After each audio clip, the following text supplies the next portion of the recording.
우리가 하나님 앞에 사랑받은 자임을, 그 하나님의 사랑으로 구원받은 자임을 알게 되기를 주의 이름으로 축복합니다. 오늘 본문이 길어서 본문을 빨리 보겠습니다. 13장 1절에 각 사람 위에 있는 권세들에게 굴복하라. 권세는 하나님께로 나지 않음이 없나니 모든 권세는 다 하나님께서 정하신 바라. 그러니까 왕이나 권세자들이나 정치가들이나 그냥 세워진 것이 아니다. 다 하나님의 뜻이 있다라는 거예요. 그래서 우리는 이런 말씀들을 볼 때 오해하기 쉽습니다. 또 너무 깊이 생각할 수 있습니다. 어떤 사람은 마음에 들고 어떤 사람은 마음에 들지 않는데, 마음에 드는 사람 하나님 세웠다니까 그 사람 하나님 세워서 감사하고, 이 사람은 독재를 하고 자기 마음대로 하는데 이것도 하나님 세웠다니까 좀 이상하지 않느냐, 이렇게 볼 수 있습니다. 하지만 하나님께서 권세에 대하여 세우신 줄 믿습니다. 그럼 우리가 해야 될 것은 뭐냐? 그 권세에 대하여 복종하는 자세를 가져야 한다. 이것은 100%에 대한 것은 아니에요. 권세자들에게 아무나 무조건 복종해라 이런 뜻은 아닙니다. 하지만 일반적인 통상적인 권세에 대한 질서를 얘기하는 거예요. 우리가 사랑해라 이렇게 하면 마귀를 사랑할 필요는 없는 거잖아요. 이해가 되세요? 통상적인 권세에 대한, 이 세상에 주어진 모든 권세에 대해서 우리가 통상적으로 우리가 순종하는 것이 하나님이 세우신 질서에 맞다라는 거죠.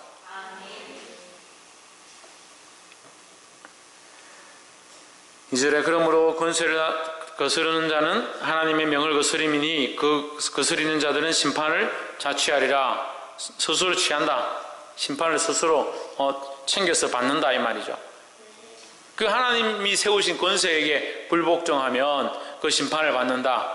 단순하게 얘기해서 우리가 교통경찰이 있다. 경찰 네가 뭔데 나를 단속하느냐 이러면 신호를 위반하면 어떻게 되겠어요? 경찰이 와서 우리에게 딱지를 떼죠?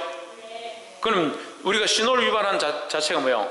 이 자취한 거죠. 자취. 스스로 취한 거죠. 그 재판을, 그 심판을, 그 판정을 스스로 취하는 거에 된다 이 말이에요. 그러니까 어떻게 하라? 그런 질서도 순종하라는 거죠. 그 사람이 완전히 말씀을 벗어나고 일반적인 통상적인 질서를 벗어나지 않는 이상은 순종하라라는 거죠.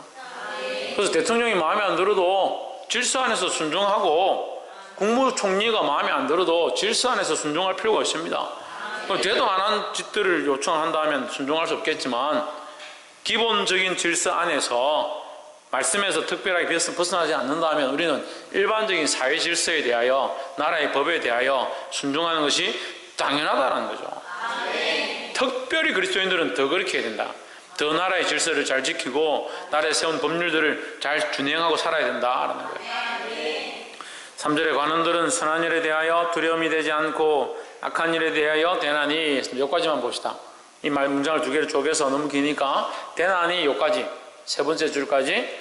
다스리는 자는 선한 일에 대하여 두려움이 되고, 그러니까 권세자가 있다, 법을 집행하는 자가 있다 하면 그 사람은 어떤 때 두려운 존재냐? 내가 법을 어겼을 때 두려운 존재다 이 말이에요. 내가 법을 잘 지키는데 두려울 필요가 없잖아요. 내가 신호를 잘 지키고 있고 속도를 잘 지키고 있는데 경찰이 지나간다 해서 무서워 벌벌 떨고 브레이크를 밟고 깜빡이를 넣고 옆으로 차를 빼면 더 이상하잖아요. 그 내가 법을 안 지킬 때 두려운 거지, 법을 잘 지키고 있는데 두려워할 필요가 뭐 있습니까? 그 말이 다스리는 자들은 선한 일에 대하여 두려움이 되지 않는다. 내가 선한 일을 행할 때는 두려움이 되지 않는다. 하지만 악한 일을 행하면 우리를 다스리는 자가, 권세자들이 오히려 우리에게 두려움의 존재가 될 수 있다라는 거죠. 내가 권세를 두려워하지 아니하려니와 하려느냐? 선을 행하라. 그걸 두려워하는 게 싫고 그 사람들에 대해서 네가 무서워하는 게 싫다면 뭘 하라? 질서를 지키고 복종하고 법을 따라 살아라. 그러면 무서워할 게 뭐가 있느냐? 오히려 그들에게 상과 칭찬을 받을 수 있다라는 거죠. 그래서 우리가 지금까지 봐왔던 약간 말씀과 좀 벗어나는 게 아니냐, 그렇지는 않아요. 이게 연결하기 위한 것인데, 우리의 삶을 말씀으로 연결하기 위한 것인데, 기본적인 삶의 질서를 통치자, 세워준 권세자들에게 복종하라라는 거죠. 근데 좀 고민을 해봐야 돼요. 고민을 해보고 생각을 해봐야 돼요. 전에 이제 청년들하고 얘기를 할 때 그런 얘기를 했는데, 그럼 세워진 자, 나라를 다스리는 자에게 복종해야 되면, 일제시대 때 안중근 의사는 폭탄을 들고 와가지고 총을 들고 와 윤봉길 의사가 일본 대장을 총을 쏴가 죽였다. 도시락 폭탄을 던져가지고 폭발시키고 많은 사람 다치겠다. 그 사람 살인만 해. 질서에 위배되고. 그런 고민들이 우리에게 있는 거예요.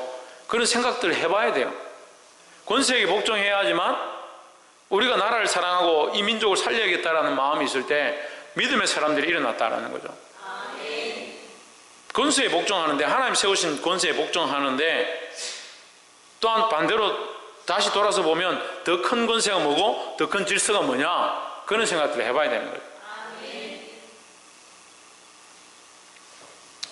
4절에 그는 하나님의 사자가 되어 내게 선을 이루는 자니라. 그러나 내가 악을 행하거든 두려워하라. 그가 공연히 칼을 가지지 아니하였으니. 이제 이것은 3절에서 연장되는 겁니다. 우리가 죄를 지으면 그들에게 심판의 칼이 있다.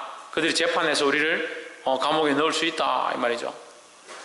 그가 공연히 칼을 가지지 아니하였으니 곧 하나님의 사회자가 되어 재판관이 되어 하나님의 사자가 되어 악을 행하는 자에게 진노하심을 위하여 보응하는 자니라. 그 질서를 어기고 법을 어기면 너는 재판과 심판을 받게 되는데, 하나님이 세우신 권세자들을 통해서 너희가 재판을 받을 수도 있다라는 거죠. 그러니까 세상의 권세자들을 통해서 우리가 심판과 재판을 받을 수도 있고, 하나님 나라에 가서 또한 하나님 앞에서 범죄한 것들에 대하여 심판을 받을 수도 있다라는 겁니다. 이 권세자가 하나님을 모른다 하더라도 하나님께서 그를 쓰셔서, 도구로 쓰셔서 우리의 범죄함과 죄를 짓는 것들에 대하여 책망의 도구로 쓸 수 있다라는 거예요. 그걸 이제 사역자, 사자 이렇게 표현하는 거예요. 그 사람이 하나님을 알아서 하나님의 사자가 되는 게 아니라, 이해가 되시죠? 네. 우리 편에서, 우리의 관점에서 볼 때 하나님이 우리를 치시는 도구가 될 수 있다, 이런 의미예요. 그러니까 세상의 질서와 법을 잘 지키고 하나님이 세우신 권세에 대하여 더 잘 순종해라는 거죠. 이건 교회 안에서도 마찬가지고 세상 밖에서도 마찬가지예요. 교회 안에서도 세우신 자들에 대한 질서에서 잘 순종할 수 있어야 되는 거예요. 그 직분자들 세워놓으니까 직분자들한테 순종하지 않는다. 부장과 부감과 회장들 세워놓으니까 회장들의 세운 자들에게 복종하지 않는다. 그럼 어떻게 그 회가 발전하고 자라가느냐. 하나님 세우신 질서에 대해서 항상 순종할 수 있는 모습을 가져야 한다는 거죠. 5절에 그러므로 굴복하지 아니할 수 없으니 너를 인하여만 할 것이 아니요 또한 양심을 인하여 할 것이라 했습니다. 이 진노 때문에가 이 무슨 말이냐면 이 심판 때문에, 벌 때문에 그렇게 하는 것뿐만 아니라 더더욱 네가 양심껏 해라. 양심을 따라서 더 잘 순종해라, 이 말이에요. 6절 너희가 조세를 바치는 것도 이로 말미암음이라. 그들이 하나님의 일꾼이 되어 바로 이 일에 항상 힘쓰느니라 했습니다. 7절 한번 봅시다. 모든 자에게, 같은 말씀이니까 6절의 말씀을 7절과 같이 풀겠습니다. 7절에 모든 자에게 줄 것을 주되 조세를 받을 자에게는 조세를 바치고 관세를 받을 자에게 관세를 바치고. 이것은 예수님께서 제자들에게 가이사의 것은 가이사에게, 하나님의 것은 하나님께 바쳐라 했던 모습과 같은 맥락으로 볼 수 있는 거예요. 그러니까 하나님께 드렸기 때문에 세금을 내지 않고 관세를 내지 않고, 이건 옳지 않다는 거예요. 나라의 법이 종교인도 과세를 해서 세금을 내야 된다 하면 저는 뭐 크게 탐탁지는 않지만, 그 법이 그렇게 만든다 하면 거기 순종하고 따라가면 되죠. 뭐가 문제입니까? 근데 어제 이 종교인 과세가 1등에 올라왔더라고. 또 잠시 올라왔다 내려갔는데, 기독교, 개신교를 하죠. 사실 기독교는 맞지 않습니다. 개신교가 맞습니다. 기독교는 로마 가톨릭부터 시작해가지고 동방정교회 세상에 있는 그 기독교 교회를 다 합쳐서 기독교를 하는 거예요. 근데 우리는 이제 기독교를 개신교라고 좀 착각하고 있는데, 기독교를 하든 개신교를 하든 개신교가 맞습니다. 그럼 가톨릭은 뭐라 그래요? 구교라 하죠, 구교. 가톨릭은 구교라 하고 우리는 신교. 그래서 개혁한 신교. 예. 개혁할 때 개자고, 새롭다 할 때 신자고, 그리고 개신교다. 개신교에서 반대로 해가지고 종교인 과세가 이게 통과가 안 됐다, 뭐 그런 얘기를 하는 거예요. 또 반대할 거는 뭐 있어요? 세금 내려면 되지. 세금을 낼 게 있으니까 세금을 내라 하는 거지. 세금이 무슨 100% 내는 것도 아니고 자기가 가지고 있는 소득이 얼마 되니까 거기서 세금을 몇 프로 내라고 하는 건데 내면 되죠. 그게 뭐 반대할 거라고 그걸 안 냅니까? 세금을 내야 된다는 말은 그만큼 자기가 소득을 가지고 있다는 얘기잖아요. 낼 걸 내면 되지. 그거 가지고 뭐 사찰이니 물론 이제 거기 그때까지 가면 이제 그때 싸우면 되겠죠. 그때까지 가면 이제 교회 정치나 행정들의 관여를 하려고 하고 나라에서 뭐 말을 듣지 않으면 뭐 회계장부를 감사를 한다든지 뭐 우리 교회 같은 경우는 감사를 백날 해도 뭐 먹고 살기도 힘든데 그런데 왜 반대를 하냐고 반대를. 그 나라의 권세에 대하여 우습게 생각하는 게 문제예요. 하나님 앞에 하나님을 두려워하는 자는 나라에 대한 권세도 두려워하게 돼 있다는 거예요. 나라를 사랑한다 하면서 백성들을 사랑한다 하면서 영혼들을 생각한다 하면서 믿는 사람들이 모범이 되어가지고 영혼을 살리는데 생명도 살리는데 믿지 않는 자들을 구원하는데 어떻게 우리가 보일 것이냐, 교회가 어떻게 보일 것이냐, 그걸 신경 써야 되죠. 다시 복음으로 돌아간다는 게 뭐예요? 영혼을 어떻게 살릴 거냐를 고민하는 게 다시 복음으로 돌아가는 거죠. 근데 세금 내냐 안 내냐 그거 가지고 싸우고 있어요. 그것도 불교가 반대해가지고 세금 안 내는 게 아니고 개신교가 반대하고 왜 하필 또 개신교가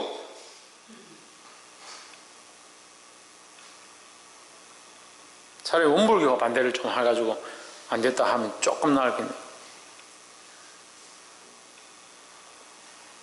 모든 자들에게 줄 것을 주되 내가 마땅히 드려야 될 것을 드리고 바쳐야 될 것은 바쳐야 된다 이 말이죠.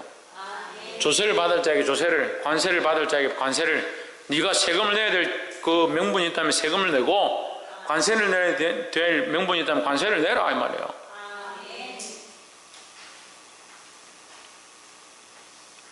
두려워할 자를 두려워하고 존경할 자를 존경하라. 이것 또한 권세자들에 대하여 복종하라. 교회 안에서나 교회 밖에서나.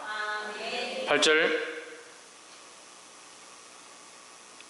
피차 사랑의 빚 외에는 아무에게든지 아무 빚도 지지 말라. 남을 사랑한다는 율법을 다 이뤘느니라 했습니다.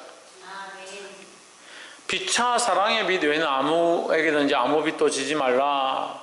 그럼 우리는 무슨 빚을 져야 되느냐? 사랑의 빚을 져야 된다. 여러분 근데 조금 더 생각해 볼 필요가 있어요. 사랑의 빚을 우리가 져야 되느냐? 지워야 되느냐? 우리는 사랑의 빚을 진 자냐? 계속 져야 될 사람이냐? 사랑의 빚이 부족해서 좀 더 져야 될 사람이냐? 고민해 봐야 되죠. 생각을 좀 하세요. 말씀을 들을 때. 우리는 피차 사랑의 빚 외에는 아무에게든지 아무 빚도 지지 말라 이랬으니까 나는 사랑의 빚을 지려 했으니까 자꾸 사랑의 빚을 자꾸 지자 그렇게 생각하면 안 되죠. 이미 우리는 사랑의 빚을 진 자들이다 하는 거예요. 그러니까 사랑의 빚을 이미 졌으니까 다른 사람에게 어떻게 해야 되냐? 사랑의 빚을 지워줘야죠. 그 사랑의 빚은 뭐가 사랑의 빚이에요? 돈을 빌려주면 돈 빚을 지운 거죠. 돈을 빌려줘서 돈 빚을 주면 그 사람 힘들게 만드는 거니까 돈 빚은 주지 마세요. 받을 생각도 하지 말고. 그럼 뭘 지느냐? 사랑의 빚을 지는 거예요. 사랑의 빚을. 무슨 사랑입니까? 예수 그리스도의 사랑이죠. 예수 그리스도의 사랑. 예수님의 사랑을 모르니까 자꾸 인간적인 사랑을 주는 인간적인 사랑. 자식에게도 뭘 지우냐? 사랑의 빚을 지우긴 지우는데 무슨 사랑을? 인간적인 사랑을. 친구에게도 빚을 지우긴 지우는데 인간적인 사랑을. 사랑하는 사람에게도 사랑의 빚을 지우긴 지우는데 무슨 사랑을? 인간적인 사랑의 빚을. 이 사랑들이 하나님의 사랑을 닮아 있어요. 예수님의 사랑을 닮아 있습니다. 무조건적인 사랑은 하나님의 사랑밖에 없어요. 우리가 학교 다닐 때 학습하고 배운 건 부모님의 사랑이 무조건적인 사랑이다. 무조건적인 사랑이 아니에요. 닮아 있는 거예요. 무조건적인 하나님의 사랑에 그 아가페적인 사랑에 부모의 사랑이 가장 많이 닮아 있는 것이다. 그래서 무조건적인 사랑이라 볼 수 있는 거죠. 우리는 어떤 사랑을 하기 시작해야 되냐? 이 무조건적인 사랑을 하기 시작해야 되는 거야. 그래서 영혼들에 대하여 뭘 하느냐? 사랑의 빚을 자꾸 지우는 거죠. 사랑의 빚을 어떻게 줍니까? 어떻게 주겠습니까? 신성경. 이혜진, 눈을 피하면 안 물어볼까요?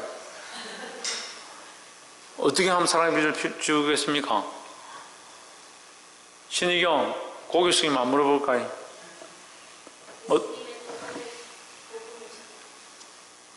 이수연, 천정민,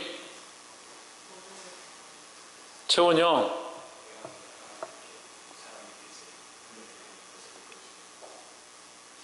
박승희, 예수님의 사랑으로 사랑하면, 예수님의 사랑을 사랑하는 거예요. 그래, 사랑을 나눠주는 거죠. 그래, 아까 얘기했잖아요. 돈을 어떻게 빚주느냐? 돈을 주면 되죠. 사랑을 어떻게 빚주냐? 사랑을 주면 되죠. 무슨 사랑을 주냐? 내 사랑을 주는 게 아니라 하나님의 사랑을 주는 거예요. 하나님의 사랑을. 그런데 내가 하나님의 사랑을 몰라요? 내가 하나님의 사랑을 모르면 어떻게 사랑을 나눠요? 사랑을 나누긴 나누는데 내가 좋아하는 사람한테 사랑을 나누는 거죠. 그건 사랑이 아니에요. 나의 애정이죠. 애정과 사랑은 달라요. 하나님 우리에게 거저 주신 그 사랑을 우리도 또한 거저 주기 시작하는 거예요. 왜? 거저 받았으니까. 이 하나님의 사랑을 할 수 있기를 주의 이름으로 축복합니다. 옆에 사람 보십시오. 하나님의 사랑으로 그저 사랑합시다. 하나님의 사랑으로 그저 사랑할 수 있어야 된다. 뭘 주면 사랑하고 내가 이만큼 사랑했으니까 네가 나한테 뭘 갚아라, 이게 아니라 그저 줄 수 있는 사랑의 빚을 져야 된다는 거예요. 아무에게든지 아무 빚도 지지 말라. 지지 말고 남을 사랑하는 율법을 다 이루었느니라 했습니다. 율법에 뭐 살인하지 말라, 간음하지 말라. 사랑하는데 어떻게 사랑해요? 나 이 사람 사랑하고 너무 내가 하나님의 마음으로 이 영혼을 살리고 싶은데 칼 들고 죽여야지. 그건 무슨 앞도 말도 안 되잖아. 내가 이 영혼 너무 사랑하고 너무 귀하고 너무 이 영혼을 살리고 싶은데 강간을 하고, 그건 말도 안 되는 거예요. 그러니까 영혼에 대한 생각을 잊어버리면요, 영혼에 대한 마음을 잊어버리면 육체로 가는, 육체로. 그러니까 육체를 사랑해가 육체의 범죄함으로 가는 거예요. 그럼 목회자들도 왜 변질되냐? 육체가 되니까 변질되는 거예요. 믿는 사람들 왜 변질되냐? 육체가 되니까 변질되는 거예요. 9절에 간음하지 말라, 살인하지 말라, 도둑질하지 말라. 내가 이 친구 너무 사랑하니까 내가 좀 훔쳐갈게. 사랑해서 내가 니한테 더 줄 건 없고 좀 훔쳐갈게. 안 맞잖아요. 말이 안 되잖아요. 탐내지 말라.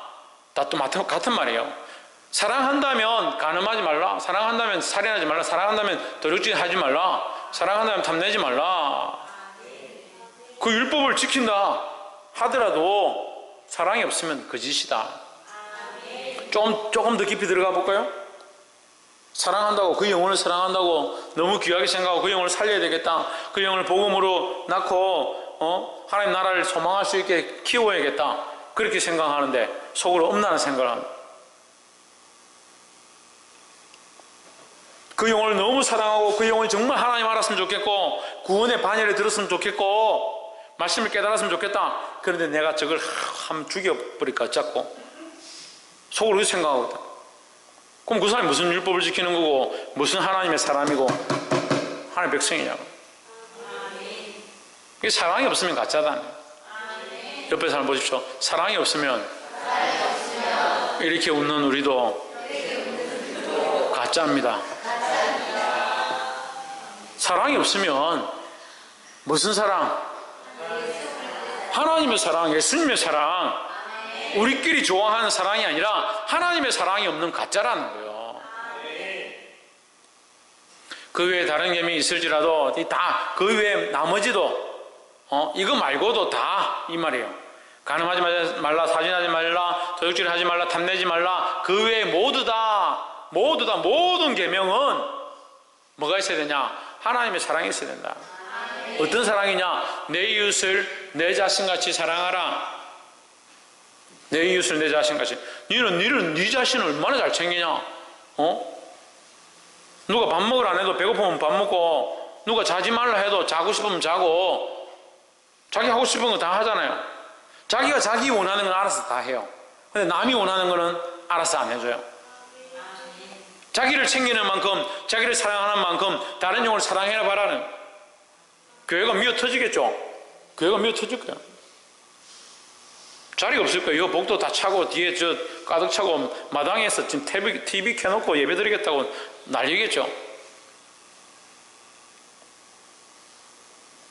그럴 정도까지 바라지도 않아요. 좀 사랑 좀 해봐요. 좀 제발 좀 사랑 좀 해봐요. 필적인 선생님 뭐 하면 사랑 좀 하시기 바랍니다. 네. 10절에 사랑은 이웃에게 악을 행치 아니하나니 그러므로 사랑은 율법의 완성이니라. 율법 할 거 없다. 네가 사랑한다면 이미 그렇게 행할 것이다 이 말이죠. 나라를 사랑한다면 나라의 법을 지킬 것이고, 교회를 사랑한다면 교회의 법을 지킬 것이고, 하나님을 사랑한다면 하나님의 법을 지킬 게 아니냐. 그리고 앞에 말씀과 쭉 연결되잖아요. 권세자들에게 왜 순종하지 않느냐? 하나님 앞에 순종하지 않으니까. 사랑하는 마음이 없으니까. 영혼에 대한 마음이 없으니까. 나라를 사랑하는 마음이 없으니까. 법과 질서를 우습게 여겨요.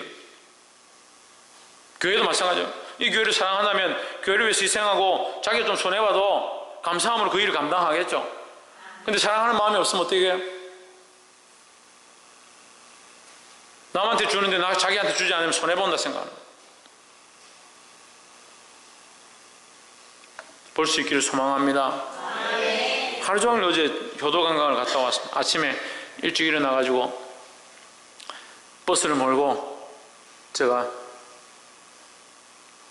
영도에 있는 그 해양박물관 좋더라고요. 거기 한번 아이들 가면 좋겠던데 해양박물관 갔다가 자갈치 시장 가서 밥 먹고 그 용두산 공원에 올라가서 구경하고 또 모시고 베네골이죠. 올라가가지고 영남 알프스 쫙 구경하고 돌아가지고 작전적으로 해가지고 여기서 국수 먹고 오니까 집에 오니까 6시 반쯤 됐더라고요. 아침에 한 8시쯤 일어나서 준비가 9시 나가가지고 6시에 들어왔어요. 몇 시간 운전한 거죠? 제가 운전만 했어요.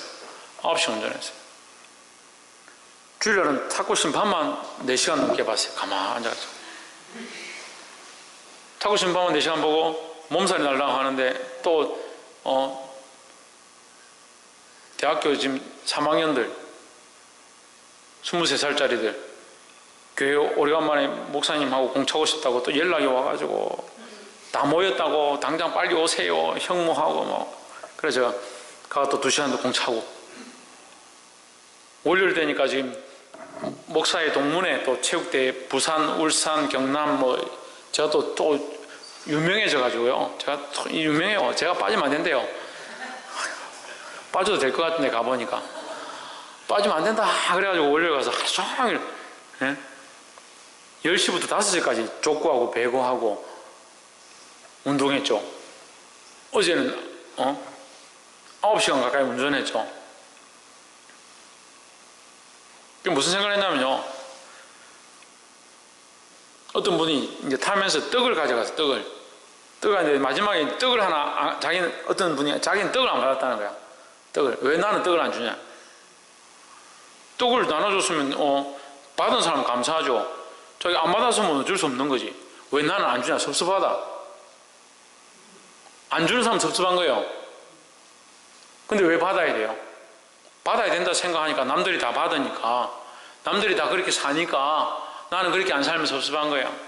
남들이 다 30평 40평 되는 아파트 살고 좋은 TV 달고 애들한테 좋은 옷 입히고 주말이면 좋은 데 가서 회식하고 그렇게 해야 되니까 우리는 그렇게 하지 않으면 섭섭한 거예요. 예수 믿는 사람들은 왜 이렇게 서럽게 살아야 되냐? 왜 이렇게 가난하게 살아야 되냐? 그래서 섭섭한 거예요. 그 병이 자꾸 들어가요. 그래서 병이 점점 들어가 섭섭병이 진단 3주 진단 8주 섭섭병이 그래요. 사랑의 인계를 좀 맞아야 돼. 사랑의 인계를 좀 맞아야 돼. 예수님의 사랑이 이미 우리 안에 충만한데 뭘 자꾸 사랑의 인계를 맞으려고 하는 거예요. 그 섭섭해하지 말라고. 섭섭해하지 말라고.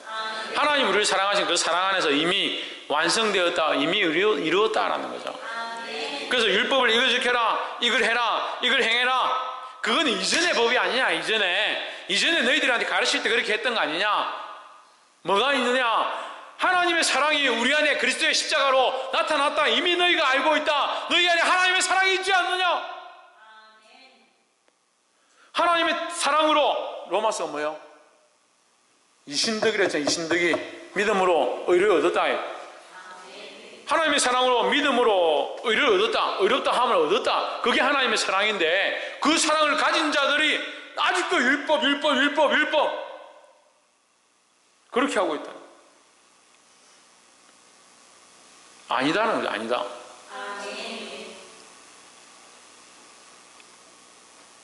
주일날 10분 늦게 왔다고 당신 지옥 간다.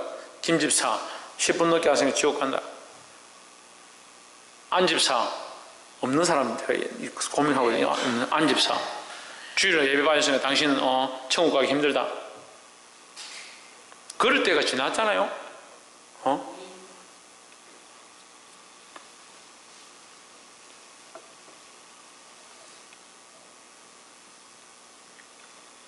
박권사 없는 사람 생각하기 이렇게 힘들어요. 11조 안 했으니까 당신은 권사의 자격이 없다. 그렇게 할 때 지났잖아요. 그렇게 할 때 지났잖아요. 하나님 사랑이 지금 충만한데, 하나님 사랑 때문에, 하나님의 은혜 때문에 날마다 살아가고, 하나님께서 나를 살게 하시고, 하나님 말씀을 듣게 하시고, 이렇게 예배 오게 하시면 감사한데, 지금 똑바로 사십시오, 주일 지키십시오, 애들 좀 챙기십시오, 그렇게 가르칠 때가 아니잖아요. 맨날 그거 가르쳐야 돼. 참 큰일입니다. 한국 교회도 그래요. 똑같이 세금 내야 된다. 아니 버는 게 있으니까 세금 내라 할 거 아니야. 내라면 내면 되지. 뭐가 문제야? 뭐 띠리 들고 나가가지고 교회에 탄압을 하고 세금을 왜 내라 하냐? 아니 그 사람들이 세금 내면 굶어 죽을 것 같아요?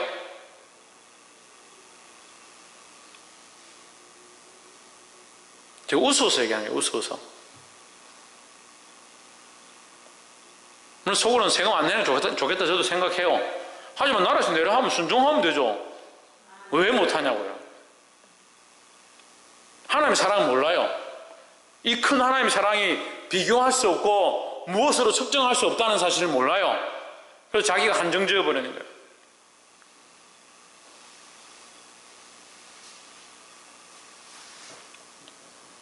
저 아이들 이렇게 가르쳐 보니까요, 항상 연락하고 챙기고 문자 보내고 얘야 이번 주 꼭 와야 된다 이렇게 하다가 안 하잖아요. 섭섭해요. 삐껴가 안 와요. 원래 내가 그렇게 연락하고 챙기고 찾아가고 생일 되면 선물 주고 하는 게 당연한 줄 알아요. 이미 받은 게 많은데, 이미 받았던 거는 생각 안 해요. 10년 동안 생일 선물 챙겨주고 10년 동안 연락해주고 10년 동안 무슨 일이 있을 때마다 신경 썼던 거는 생각 안 하고 지금 안 한다는 거예요. 저같이 정도 아니고 왜 그렇게 해야 됩니까?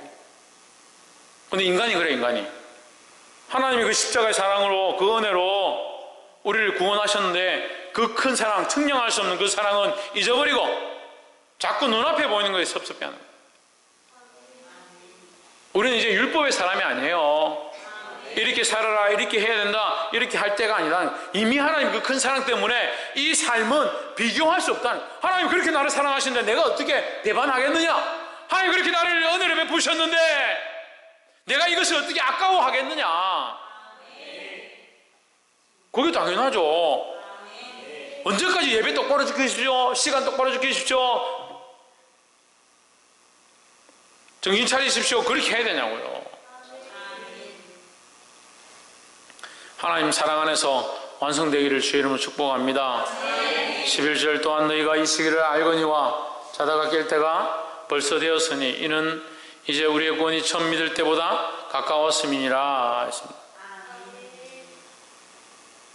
정신을 차려라, 정신을 차려라. 주님 오실 때가 가까이 왔다 이 말이에요. 그렇게 생각합니다. 정신을 차려라, 주님 오실 때가 가까웠다, 심판날이 가까이 왔다. 우리가 가까이 왔다 아무리 외쳐도 상관이 없는 게 언제 오실지 모르니까요. 또 한편으로는 언제 오실지 모르기 때문에 사람이 자꾸 마음을 놓는다는 거예요. 그래서 정신을 차려야 된다는 거예요. 12절 밤이 깊고 낮이 가까웠으니 그러므로 우리가 어둠의 일을 벗고 빛의 갑옷을 입자. 무슨 갑옷을 입자? 빛의 갑옷은 어둠이 뚫을 수 없다. 갑옷이기 때문에 그 빛, 특별히 어떤 빛이냐, 어떤 갑옷이냐? 빛의 갑옷이다. 뭐가 뚫을 수 없느냐? 쇠 갑옷은 칼이 함부로 못 뚫죠. 마찬가지로 빛의 갑옷은 뭐가 못 뚫냐? 어둠이 뚫을 수 없다. 그럼 우리는 어떻게 행하며 살아야 되냐? 빛을 드러내며 빛을 자랑하며 살아야 된다. 낮에와 같이 단정히 행하고 방탕하거나 술 취하지 말며 음란하거나 호색하지 말며 다투거나 시기하지 말고. 사실 이것도 다 율법이에요. 이렇게 행하라 할 필요 없죠. 하나님이 사랑을 안다면 이렇게 살지 않을 거다는 거죠. 14절 오직 주 예수 그리스도로 옷 입고 했습니다. 누구를 옷 입고? 예수 그리스도로 옷 입고. 그러니까 우리 안에 죽여야 될 것과 살려야 될 게 있는데 뭐는 죽이냐? 정욕은 죽이고 예수 그리스도로 옷 입은 것은 살려야 된다는 거죠. 근데 반대로 알고 살죠. 정욕은 살리고 먹고 싶은 건 다 먹고 목구멍이 포도성이고 입을 건 다 입어야 되고 사귈 건 다 사귀어야 되고 즐길 건 다 즐겨야 되고 예수 그리스도는 잘 모르겠고. 그러니까 영의 일을 도모하는 게 아니고 육신의 일을 도모하는 거예요. 그러면서 나는 사랑에 빚진 자다. 나는 하나님의 사랑을 아는 자다. 하나님의 사랑을 아는 자가 왜 육신의 일을 자꾸 도모하고 정욕으로 옷 입냐는. 정욕의 옷을 벗고 육신의 일을 벗고 예수 그리스도로 옷 입어야 한다는 겁니다.